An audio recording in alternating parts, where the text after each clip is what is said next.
You're listening to The Streaming Wars, the podcast that discusses all of the latest happenings regarding your favorite streaming services. Find out which service is winning the war this time around. Hello everyone and welcome to the latest episode of The Streaming Wars. I'm Dustin and Tony is with me and we are here to discuss everything from June 3rd through June 9th.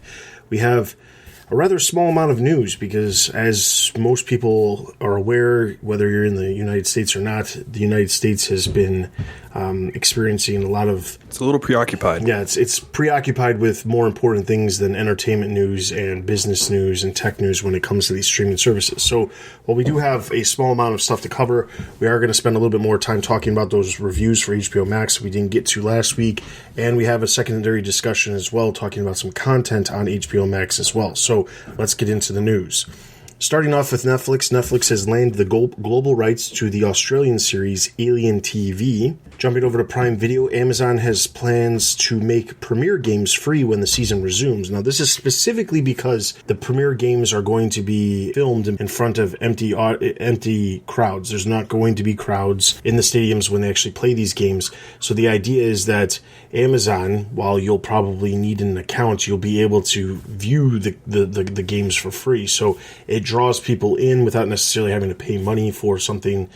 But I think that this is something that, not necessarily the free aspect, but I think this is going to be putting a lot more focus on these digital sports rights that we have not previously seen because of the necessity to get those games in front of audiences all over the world. So that is something that, as we've talked about before, sports is really kind of the next big thing to shift into the digital landscape. That is something that we really need to keep an eye on because it's going to be very important coming in the next 6 months or so. Soccer is one of the few sports that you can easily maintain, for the most part, a good amount of safety for the players because most of the time they're not really that close to each other except for small amounts of the game. So I think it's one of the few sports that's able to come back a lot sooner. I think baseball is going to be another sport that's going to start coming back into play sometime sooner than maybe like basketball or the football season in America. That's going to come later the year. So I think this is once again just shows how Amazon was a little bit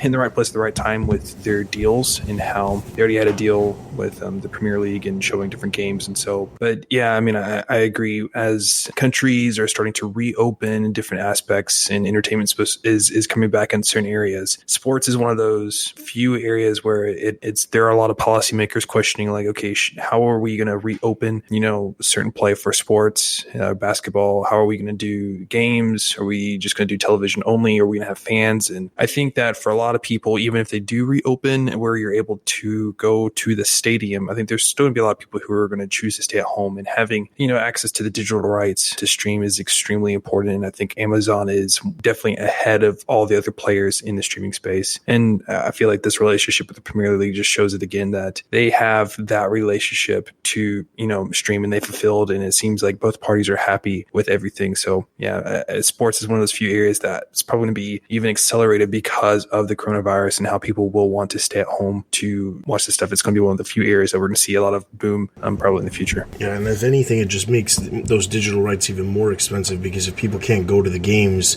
they'll have, obviously there's a small group of people who go to the games, but I mean, there's going to be more people who are obviously going to be seeking out the ability to watch those games, especially out of market games and things like that typically have issues just with broadcast in general. So, all right, jumping over to Hulu, We Are Freestyle Love Supreme, which is a film that was set to premiere this week, has actually been postponed, specifically because of the protests that are going on around the country. CBS All Access has nothing for that one this time around. Apple TV Plus. Apple hires a former Amazon head of sports. Now, this was interesting because this means that Apple is obviously, at least in some way, shape, or form, going after sports. And obviously, we've talked about this before. They have the money to do it.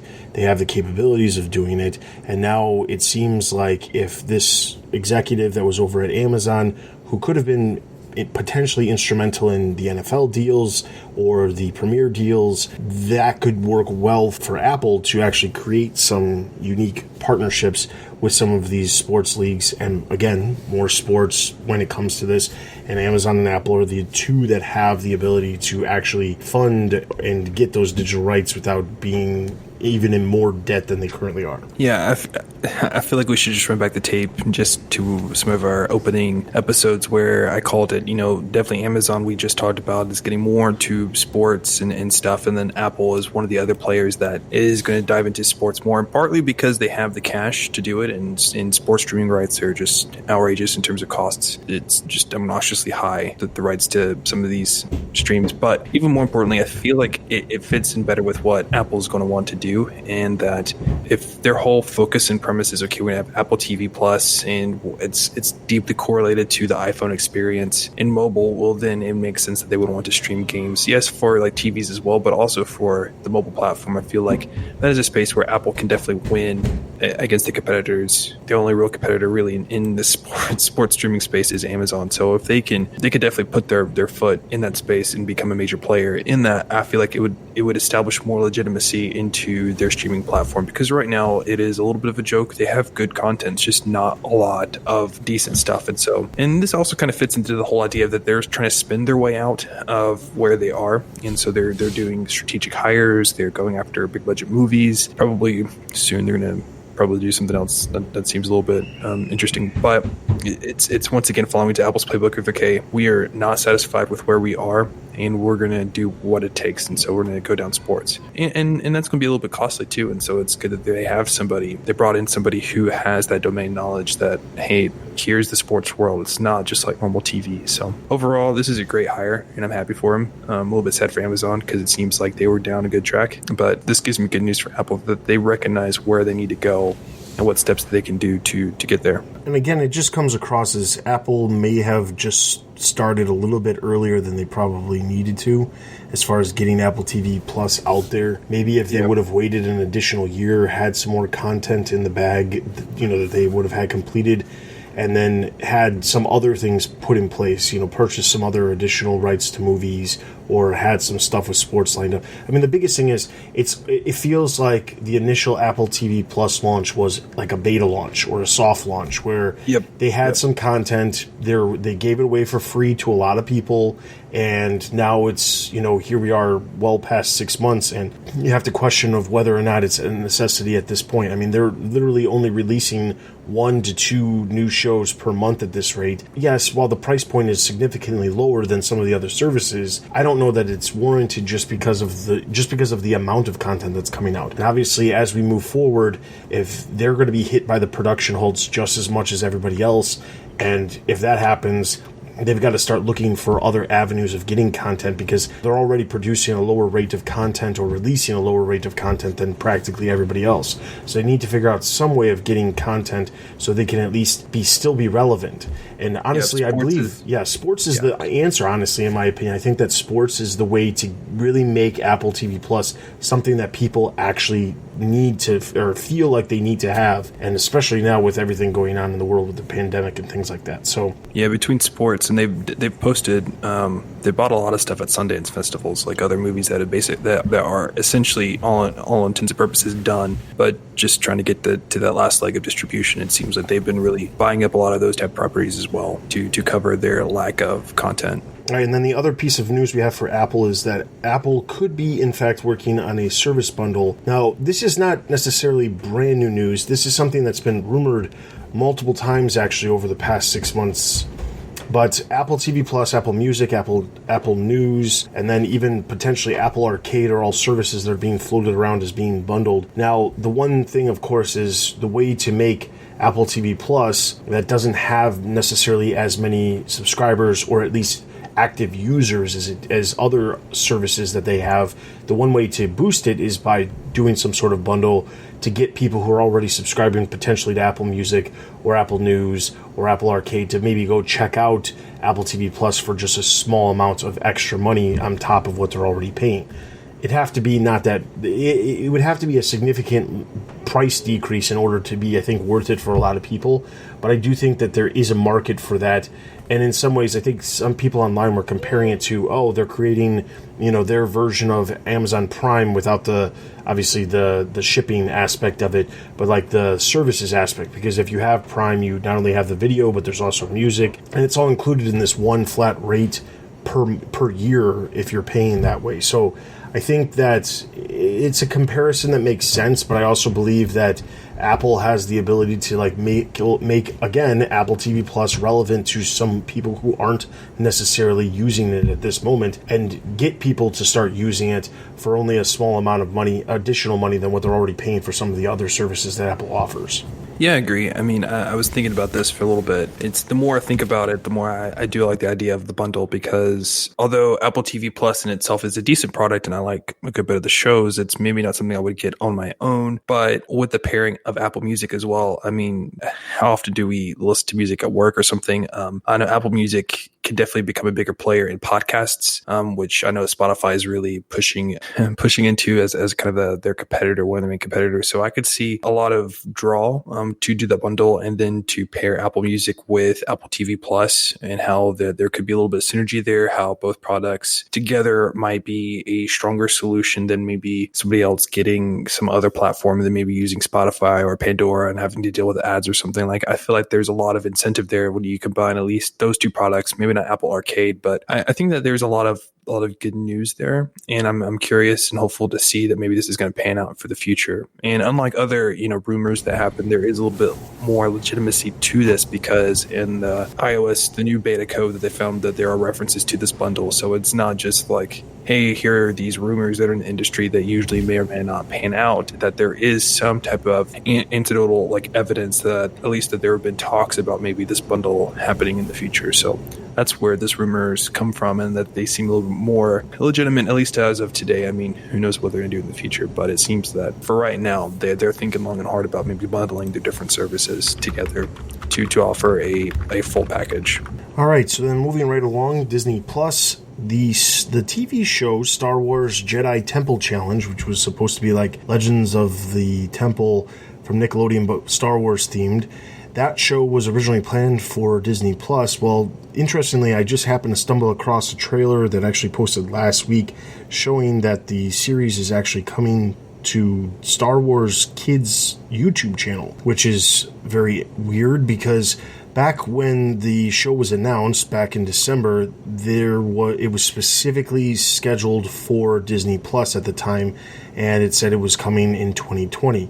There was even quotes from executives within the company that said, Star Wars Jedi Temple Challenge brings together the best of Star Wars, competitive spirit, harrowing obstacles, and a hero's triumph over challenges, in a totally new format for the franchise. A game show set in the Star Wars galaxy is a perfect fit for Disney Plus. Now, why in the world this show didn't end up on Disney Plus, I have no idea. Now, obviously, could it still end up on Disney Plus? Yes, certainly, but it does seem odd that they would have released it first on a YouTube channel for Star Wars Kids, specifically because I watched the trailer, and I will say they clearly put some effort into putting the show together. It's got decent production value as far as the sets that they made for the show and things like that. It's not low budget in any way, shape, or form. It's actually in some ways seems higher budget than some of the other shows that Disney is currently airing, some of the other reality shows that they have, the competition shows. So it's weird that this would have happened. No word whatsoever as to why this happened, but we'll see what happens. I mean, maybe it'll eventually end up on Disney Plus after it airs. It is, in fact, airing a single episode per week. After it premieres, I believe it's going to be 2 episodes, and then after that, they'll release new episodes every single week on that YouTube channel. But it is very odd that a show that was designated for Disney Plus at a time when Disney Plus needs as much content as they can get, and especially this is easy Star Wars content to fill in the gap between potentially the Mandalorian documentary and the new season of Mandalorian once it rolls around in October. Would have made perfect sense to fill in the gap, but instead it is not, and it's heading to YouTube. So yeah, it's just weird that they didn't market that there was the change. Like, I wonder if maybe they have no confidence in the show, and that they're just like, hey, we have this recording, maybe we can make a few bucks off YouTube from the ads. Like, I don't understand why that there was no push to at least maybe promote the YouTube channel of like, hey, we're not releasing this to Disney Plus, but check out our YouTube channel. We're going to create other kid-friendly content. I don't know how that conversation could happen, but the point is just it doesn't quite make sense of why is it now on YouTube. Like, something's got to happen between beginning of when they started all this stuff and then now. So it's just confusing. All right, so then jumping over to Quibi. Quibi continues the downfall. So we talked about this before. There's been a number of different things that have come up at Quibi. One, there was some people within Quibi that decided to leave after the launch was not super successful. These are just people within Quibi that were working there. Then we heard word that the advertisers were actually talking about renegotiating the terms of their deals because Quibi did not bring in as many people as they anticipated. So the numbers, to be fair, the numbers were estimated because they didn't know exactly how many, but they were clearly way overestimated based off of what actually happened. But then there was rumors about the entire Quibi organization facing some layoffs, where they were basically going to start thinning out the staff that actually works at Quibi, specifically just as a cost-cutting measure. We also heard that there was a number of shows that they weren't going to renew for a second season just because they didn't feel it was necessary to have a second season. Now, the layoff rumor actually ended up being addressed by the executives at Quibi, and they said, no, we're not in fact laying anybody off, but instead, the two head execs, Jeffrey Katzenberg and Meg Whitman, they've announced that they're taking a 10% salary cut specifically to help the fact that Quibi is not doing so well. Now, I will say 10% is not a whole lot. When you look at some of the other entertainment and media companies that we talk about here with Comcast or Disney, you hear, Disney foregoed all bonuses for the rest of the year specifically to help deal with it because they were also in the process of furloughing all of the parks employees and things like that, and a number of other people that were being laid off at the time because of the coronavirus. So it is an interesting thing that somebody who has as much money as they do. I mean, let's be honest, Meg Whitman is not poor by any means, and neither is Jeffrey Katzenberg, so a 10% salary cut doesn't seem like potentially as much as maybe it could have been when you see people like Bob Iger and Bob Chapek over at Disney foregoing their entire bonuses for the year, which are like millions and millions of dollars in comparison to 10% of whatever their salary is at Quibi. It just feels like, hey, we are making an effort to tell you that the layoffs are not actually happening, but we're throwing in the fact that we're actually taking a pay cut so that, I don't know, they build some pity again, for them because they're not doing so well. I don't know. I'm off the Quibi train. I'm so done with having to think about Quibi. I mean, obviously we're going to still talk about it here on the show, but Quibi is just like it's an afterthought at this point for me and a lot of other people. I feel a little bit better that the article says senior executives, so it's not just them two as like the figure out, hey, look at us. It's, hey, all of the senior executive team is taking that 10% layoff. So, but I mean, hey, that's better than firing 10% of your workforce, and depending on their salaries, it could actually, the math might be actually add up, just since that they have such a small workforce. Oh, Quibi, what are we going to do with you? Just it's so many things, and I think it's all piling up, and I think people are finally seeing through the smoke and mirrors act of F. Katzenberg and just all of his press releases of, hey, it's the coronavirus, hey, it's this, hey, it's that, hey, it's this, and it's like, you know what, maybe your product just isn't what it's meant to be, and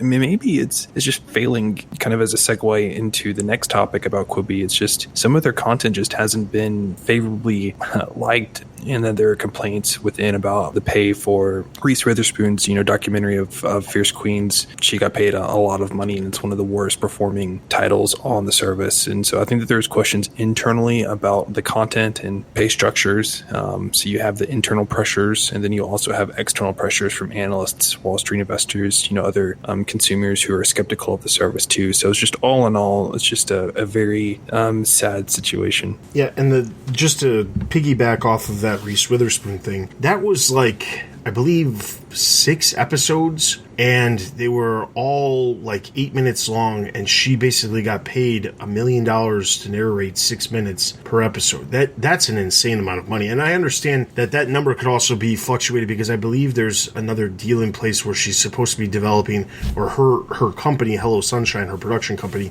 Hello Sunshine, is supposed to be producing some sort of content for Quibi as well. There hasn't been any necessarily news regarding any new series, so while she might have took home $6 million, it might not have been just for Fierce Queens. It's just that's the way it looks because that's the only thing that she's been involved with. I will say that I watched Fierce Queens and I did not like it at all, and I'm one who loves BBC Earth documentaries, and I watch them on a regular basis. I enjoyed watching them. My kids enjoy watching them. This is stuff that we enjoy, and I did not like what they did. I mean, like, nothing against the footage other than it just didn't feel as high quality as it typically does with normal BBC content. I just felt like the script that was written, that she was reading, was so heavily focusing on trying to like create a story of something that wasn't really there, but they just edited it in a way and wrote it in a way to make it fit their story or their script of how they wrote it. I just did not like that at all. So there was an interesting in the streamable.com source that's going to be in our show notes, that there's a concerning quote that worries me, is that, in quote, in mid-May, Sensor Tower ranked Quibi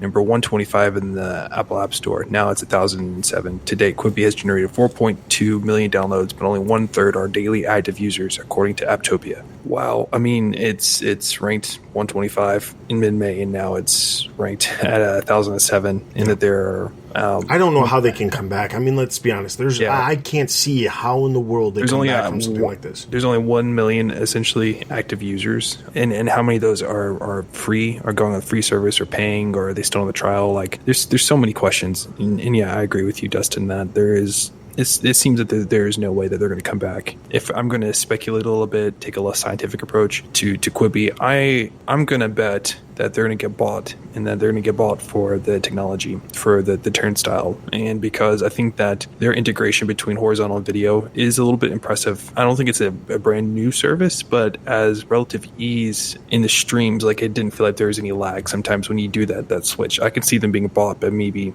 some other player, and that they're going to be absorbed into another company. But I don't see Quibi staying as my content creator, my content distribution, hub. I see them being bought for the technology and then being scrapped off. So that's my speculation of Quibi. It's just like, this is the beginning of the end. Yeah, and if I was to go just a step farther, I would say not only are they going to be bought, but they're probably going to be bought for pennies on the dollar compared to what they actually the investors brought in. I would not be surprised if this company ends up getting bought or absorbed by somebody for under $200 million. If for no other reason, then they don't even own their library of content. That's the biggest thing. All of this content is owned by the content producers. So even when the show, they're paying for the content, it's just a licensing right. So if the service goes under, it's not like anybody's going to be purchasing any of this content, because the content is still owned by the original content creators. So if Warner Brothers or Warner Media or Disney or a subsidiary of one of those larger media companies created content for Quibi, they still own that content. So basically, there's nothing there to buy except for the tech behind what's behind the library, and that's it. That's literally it. And honestly, while the turnstile is unique, who's to say that lawsuit that's with Echo, that company ends up winning the lawsuit, and then they have nothing. They have literally nothing that they can sell off. I just cannot see how they're going to come back from this. I mean, we're 2 months after the launch, and while yes, people are getting back to work and things like that, the fact that it's as low as it is on the App Store means nobody cares. It's done. Like, they spent so much money marketing it and then just didn't connect with anybody. It's just, what a waste of money. All right, so we have no news for HBO Max, but we're going to come back to HBO Max in a minute. Nothing for Peacock, nothing for any niche streaming services. As far as other streaming providers, there is an article that I want to talk about. It relates to HBO Max, but more specifically relates to Roku. And while we've talked at length last week about the conflict between Amazon and HBO Max and why HBO Max isn't on Amazon, one of the things we haven't really discussed is why isn't it on Roku? This article from The Verge is actually really, really interesting. interesting specifically because it showcases some new information from Hedgeye where it basically states the current market share for all the streaming equipment. So basically Roku's, Fire TVs, Xbox, Apple TV, PlayStation, Chromecast, Samsung. These are all different devices that people are utilizing to watch content. Roku has a 44% as of current times. Fire TV comes in second place with 19%, so less than half.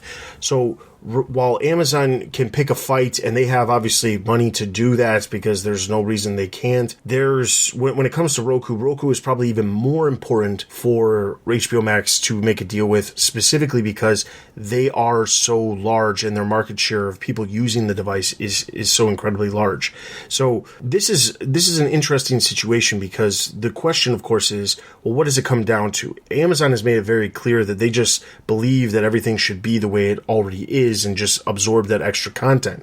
When you look at Roku, however, they don't typically work like that. Almost everything that you use within Roku is its own separate app. So the real question is, what is the point of contention between Roku and HBO Max? Because sure, I guess it could be the split between the subscription rate, whether it be the 70-30 or the 80-20, depending on what it is. The real question is, I don't actually think it has anything to do with money. I actually think it has more to do with customer data and the data that's obtained from it. When you look at Roku, there is something there when it comes to the fact that they're as successful as they have. They have thousands and thousands and thousands of apps with such niche content available at any given moment on the Roku app. It comes across as there has to be a reason why they're holding out on one of these larger players, and it feels like it's either a play for the data, or more specifically, it's about nailing down a deal in place for when HBO Max eventually gets around to the advertising video on demand model, the AVOD model that they've been talking about, that should be coming in 2021 if everything goes to plan.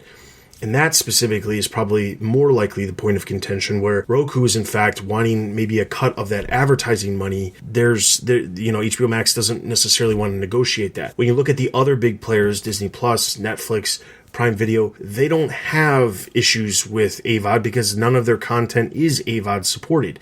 So when you have a service that is AVOD supported, as big as, one of these major players, of course, the company who's delivering the content to somebody to allow them to actually consume it, they're going to want a piece of that advertising money. So I honestly believe that the point of contention with Roku is actually the ad money, the potential ad money. And to get the deal worked out for future, they need to ensure that they actually have things in place where Roku will get a cut of the AVOD earnings that HBO Max gets from the consumers who are using their device. Yeah, I mean, I think at first, I love the Roku. I use the Roku extensively, and I can't wait to get my new Roku TV that I just bought to watch more content. And understanding how Roku fits into the streaming space might help others understand why Roku feels like they have a reason to make these demands of HBO Max of, hey, we want either more money or more data or something to that effect. And it's that, yes, at one point, Roku was all about the hardware that, hey, well, let's get our boxes. Our boxes are better than Apple's. They're better than TiVo. They're better than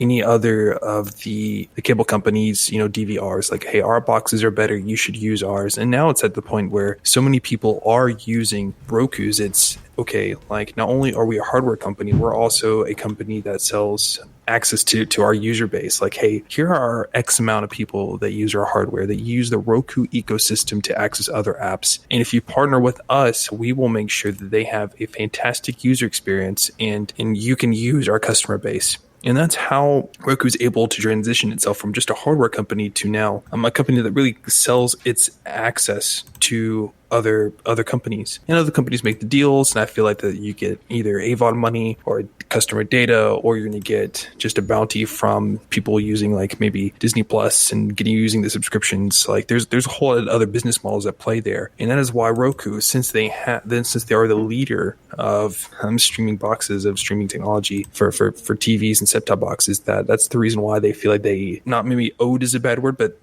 that's why that they have the gumption to ask, hey, we want either data or money or something to that effect is because of who they are, that, hey, they can leverage their user base as a way to sell it to HBO. From that, it makes sense. It makes sense why they feel like they have the option to ask HBO Max, hey, we want to get some of this ad money because maybe it can help us drive further growth. It can help us with our own different areas. Like, there's a lot of reasons why Roku's going to want that. So it makes sense from Roku's standpoint. It's not just Roku's just being this like little stick in the mud that, hey, we want whatever we want, and HBO Max is the big bully. It's like, no, it makes business. It actually makes business sense why they are staying for that position. So I'm happy for Roku, and I hope that they can work out a deal. But I just wanted to explain a little bit of why Roku is what Roku really is that they're not just a hardware company, that there's something more, and that is what that they're selling to HBO Max. And unfortunately, HBO Max is not understanding the value that Roku is giving them. And I feel like that's sad because HBO Max needs Roku. I mean, I think HBO Max is going to cave sometime soon, especially more so in comparison to Amazon. I feel like the Amazon, HBO, Warner Media feud is a little bit bigger, and it's going to take a longer time to actually figure that one out. However, the Warner Media Roku little feud, I think, is going to get fixed in a couple few days. It's hard to predict how much revenue an advertising service is going to get when it hasn't even launched yet. When you have no experience with AVOD services, it's hard to predict. And so I think HBO Max and Warner Media, they want to protect themselves and have good language in the contracts that protect them from potentially paying out too much money or too much customer data to Roku if the AVOD solution totally overshadows the paid solution. So there's a lot of things there that are happening. It's interesting, and hopefully I can get HBO Max on my Roku by the time I get my TV. And I will say that Roku is actually attributed for part of Disney's like massive successes. A lot of people don't realize the reason why Roku has as big of a market share when it comes to devices that people are consumers are using for consuming these streaming services is because Rokus are relatively inexpensive compared to an Amazon Fire TV or a Apple TV, which are the next two below Roku, and they're significantly less expensive. So while they might have taken a hit on their hardware costs by making their hardware less expensive, they have way more people using their devices than basically anybody else.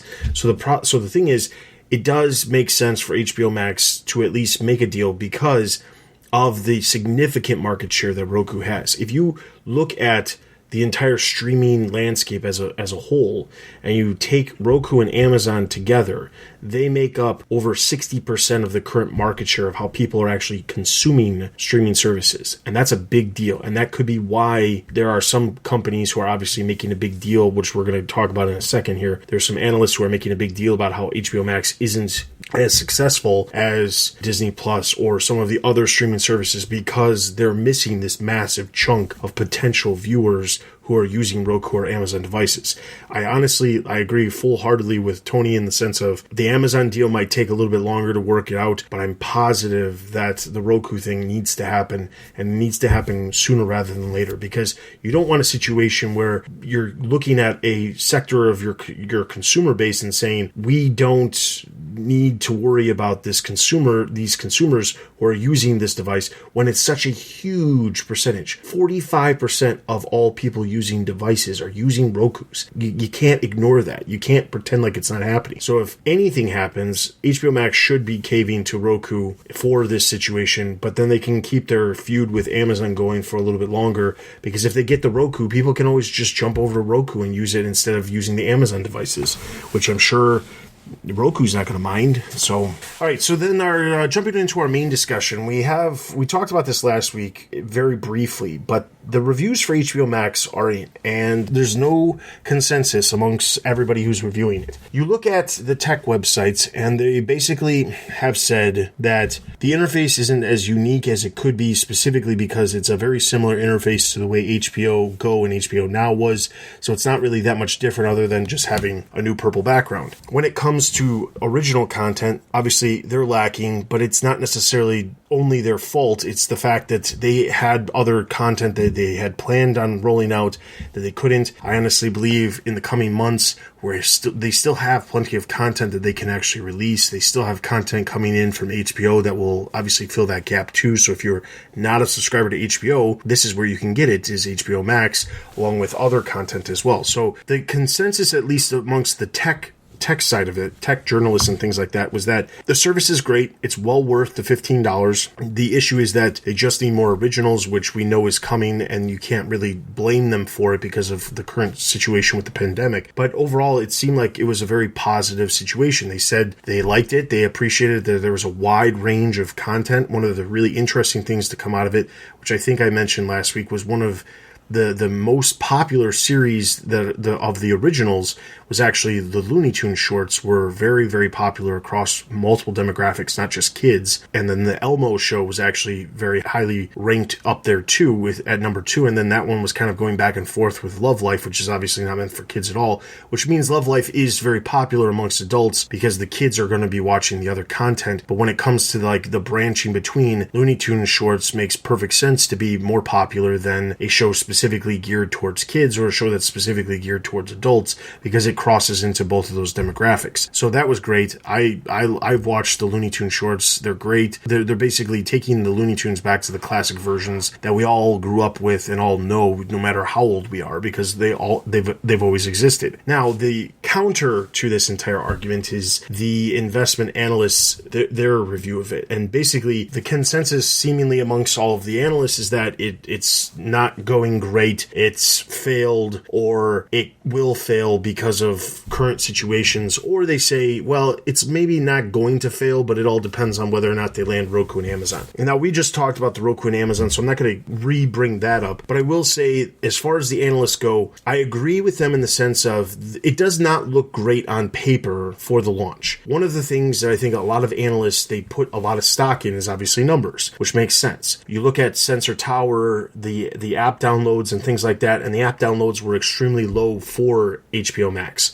However, one of the things that I failed to see mentioned in a lot of different articles that were talking about how low the numbers were was actually the fact that HBO Now was immediately converted into HBO Max for HBO Now subscribers. So if you subscribe to HBO Now, you woke up to an update that took place on HBO Now, which now just reskinned it to HBO Max and added that additional content in. That's what happened. So like all of the existing HBO Now customers, which I believe, don't quote me on this, but I believe it's about 15 million customers that are using HBO Now, they immediately woke up and had the new version of HBO Max. So it's not like that's changing because they're already paying the same amount of money and there's no reason not to just immediately convert them over. Obviously, down the line, they want to get everybody who's on HBO Now to be on HBO Max. So why not just reskin HBO Now and move it over to HBO Max? That makes sense. The other problem is the numbers, going back to the numbers of downloads, it had 80,000. Put it in comparison, everybody, of course, was comparing it to Quibi. Well, when Quibi launched, Quibi had 300,000, or they had 1 million within a week, and those are huge numbers when you compare it to HBO Max. And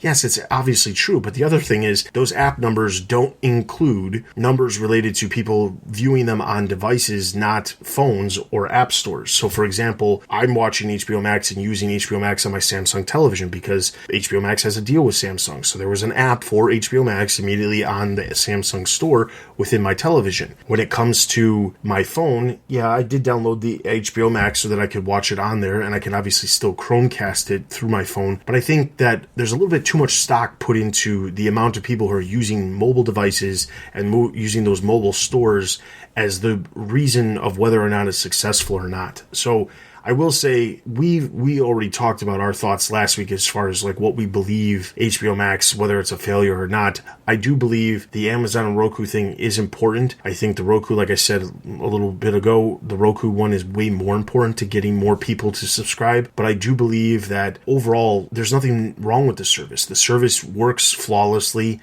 Sure, would it be great to have 4K or better digital sound? Certainly, yes. Obviously, but that stuff can always come. The amount of content that they actually have on the service is great. There's a great variety of content for all ages, which I greatly appreciate, because the one thing that we complained about when it came to Disney Plus was there's content there, but once you get past like the Marvel stuff and the Star Wars stuff, which is only so much content, there's not a whole lot of other content there for adults. So then you have to look elsewhere, and then you go towards potentially doing one of the bundles with Hulu, and then that could get you some more content. But the HBO Max service has such a huge group of content that I think it's important to look at that as how is this going to be great for the future? The reality is, how can this service succeed in the future? Because yes, it's launching right now, and obviously you want to, the hype behind it has to be there. They also pared back their marketing for the service as well, specifically because they knew it was going to be a troubling time for people to be subscribing to a new service. So I don't put a lot of stock in those immediate first week situations with the numbers and things like that. I will say it will be interesting come the end of July when Warner Media / AT&T have their quarterly earnings, because when they talk about what happens at the end of the month, that will be the time to really know, they might not have numbers necessarily that they're publicizing, but they'll say whether or not it was successful or not. And if they classify as successful, that's what I would be concerned with. Obviously, I'm not going to go buy AT&T stock because they say it's successful, but I will say that they have their own metrics of how they want it to go.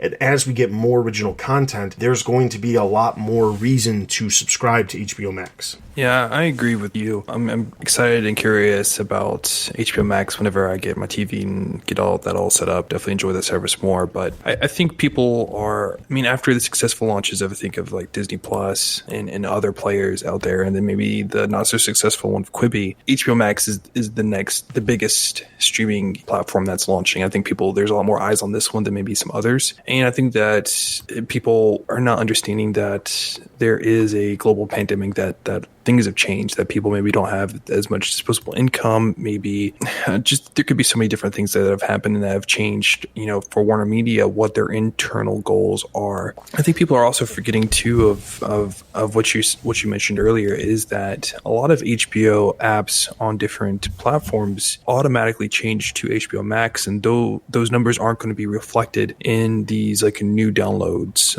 reports that people have made in these statistics. So I think that there's an underrepresentation of how many HBO Max subscribers there truly are, or downloads or just users there are right now. And I feel like I agree with you about the July earnings report. That's when we're really going to see the actual, daily users, active users, subscriber counts, all those different numbers. I think we're going to see those then, or at least have some indication of how successful the service is. I feel like there's too many eyes right now on the service, and that could be either good or bad. And I think right now it's bad because there's a lot of seems like just unnecessarily pressure on the service. And it's like, okay, take a breather, take a moment, actually aggregate the data, see all of the data points, and then make a conclusion. I feel like people are just jumping on the gun because it's AT&T or it's Warner Media or, it's blah, blah, blah. Oh, the service is going to be bad. And it's like, you're not even giving them their due. So I agree. Definitely take the patient approach. Let's see how the July earnings are going to be. And then we can really give a diagnosis, or really give a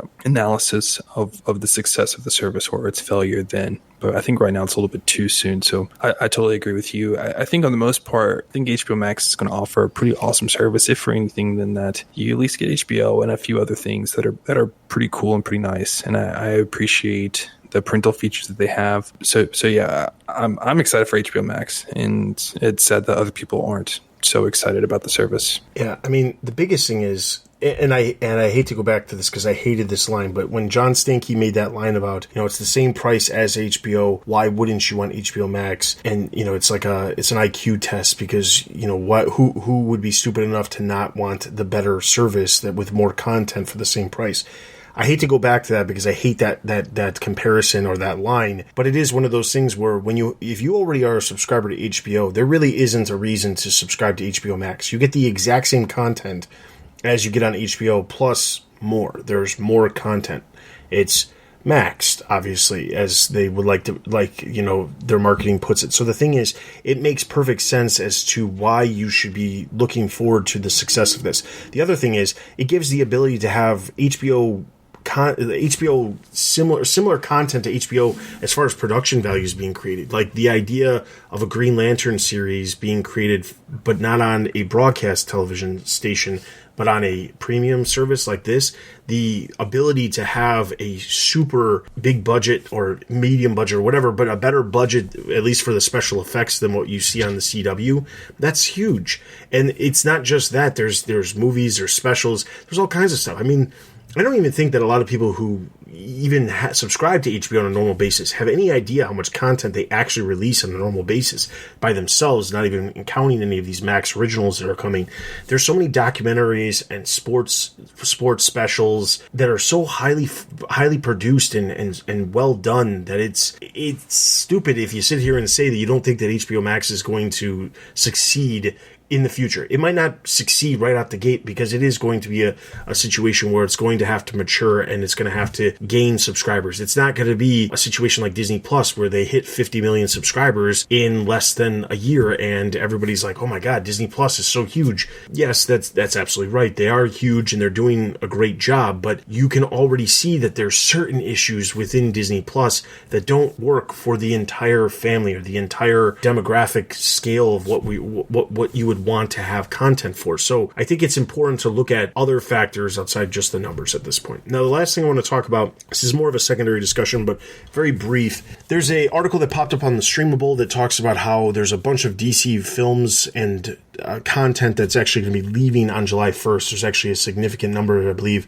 There's a total of 31 different DC projects under that DC hub that they have on the HBO Max. And then on July 1st, there's actually 11 of those that are actually leaving. The big thing is, this led me down a small rabbit hole of research and things like that. And I was comparing some of the content that they have on DC Universe currently to the content that they have on HBO Max. And while I will say, I said this before, I wish they had more content that was DC related on HBO Max. I understand why they don't necessarily, because they don't want to cannibalize DC Universe right away. Now, there's been some developments recently about DC Universe. Specifically, they have a show called DC Daily, which typically releases a daily 10 to 15 minute episode every single day throughout the week. They pre-record it. It costs very little. The production value is not very high as far as what they do. It's just basically a simple talk show with people talking about things that are available on the service or new episodes that are releasing of different DC shows from all platforms, not just DC Universe. That show has actually supposedly been canceled, which means there's even less original content. The other shows that are currently airing on DC Universe, they've got Stargirl, which was ended up being co-opted by the CW and is airing on CW the day after DC Universe. You had Doom Patrol, which is obviously was co-opted by HBO Max. Then you had the only other original shows that they still have are Titans, which is in fact getting a season 3. You've got Young Justice Outsiders, which is in fact getting another season. And then you have Harley Quinn, which is currently airing its second season, but there's been no word about a third season. But the show has been successful and also has been co-opted by the Sci-Fi Channel. So the question, of course, is where's the original content in the works for DC Universe? Back at New York Comic Con last year, they specifically talked about new content, and what the content that they actually had was so small scale. There was no new huge original shows coming. And then, of course, we heard weeks later at the HBO Max Investor Summit that there was a ton of DC content that was actually coming to HBO Max. So it does beg the question of whether or not the service is in a specific transitional phase of moving away from the original content. Now, going back to the lack of DC content that is actually on HBO Max, I will say the one thing that does shift every single month, regardless of what service you are, whether it's DC Universe, HBO Max, Netflix, Disney Plus, are films. Films are constantly circulating on and off services because of licensing rights that the production the companies have in place with other companies. Specifically, every single month you will see articles pop up online about what's coming to Netflix, what's leaving Netflix, what's coming to Prime, what's leaving Prime.